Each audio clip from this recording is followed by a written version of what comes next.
Hindi nga talaga maiwasan na patulan ang mga Kim Pao fans dahil sa ginagawa nilang puro fake news at hindi rin talaga pwedeng hindi kabit ang pangalan ni Paolo Abilino kay Janine Gutierrez dahil ang totoo lang naman talaga, Paunin lang ang totoong may relasyon. Marami ng Paunin fans ang galit na galit kay Paolo dahil sa mga fake news. Alam niyo ba na wala naman talagang kasalanan si Pao sa nangyayari?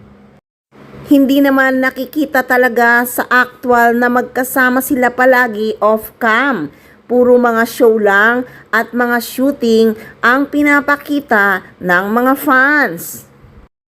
Hindi kagaya nila ni Janine Gutierrez na kahit patago ang relasyon ay may panakaw-nakaw talaga na mga pictures kung saan sila pumupunta off-cam. At may lumabas pang issue na umamin na daw sina Paolo Abilino at Kim Chiu sa kanilang relasyon. At namanhika na raw si Paolo sa mga magulang ni Kim Chiu. Hay, grabe na talaga, sobrang fake news. At kamakailan sinundo daw ni Paolo Abilino si Kim Chiu sa ASAP. Ngek, nag-recording lang si Paolo Abilino. Syempre, sinali na rin ang pakilig. Kunyari sinundo. Hay, nako. Basta paunin lang guys dahil si Paolo Abilino nakikitang labas-pasok sa kondo ni Janine Gutierrez.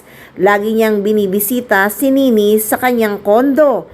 Hahanapan na naman tayo ng resibo sa kabilang kampo. Basta yan ang nakalap na chika. Labas-pasok si Paolo Abilino sa kondo ni Janine Gutierrez. So ibig sabihin, lagi niyang binibisita si Nini. At nakita nyo naman, nakafollow pa sila pareho sa kanilang Instagram account. Kaya nga siguro relax lang si Janine Gutierrez. Di mo makitaan na broken-hearted siya. Fresh na fresh at itsurang in love.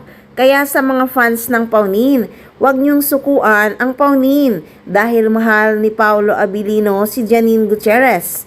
Nakaka-disappoint talaga at nakakagalit. Pero manalig lang tayo, walang relasyon ang Kim Pao. Friend lang sila ni Kim Chiu.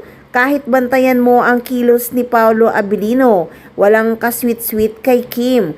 Huwag magpa-apekto sa mga sinasabi ng mga Kim Pao fans. Manalig lang sa Paunin dahil sila ang totoong nagmamahalan. Sabi nga ng iba, baka nagpakasal na nga raw ang dalawa nung nasa US sila. Wala pa ngang confirmation ang dalawa hanggang sa kasalukuyan, kaya ang mga fans nga hanggang sa ngayon. Inip na at nawawala na sila ng gana kay Paolo Abilino. Pero 100% support pa rin nila si Janine Gutierrez kahit walang Paolo. Sana nga one of this day mag-update na ang dalawa. Para naman mabuhayan muli ang mga fans na talagang miss na talaga ang kanilang tambalan. So guys, marami pa talaga tayong aabangang chika ng Paunin. Kaya huwag kalimutang tumutok at sumubaybay lang. Dito lang sa Maarteng Machika!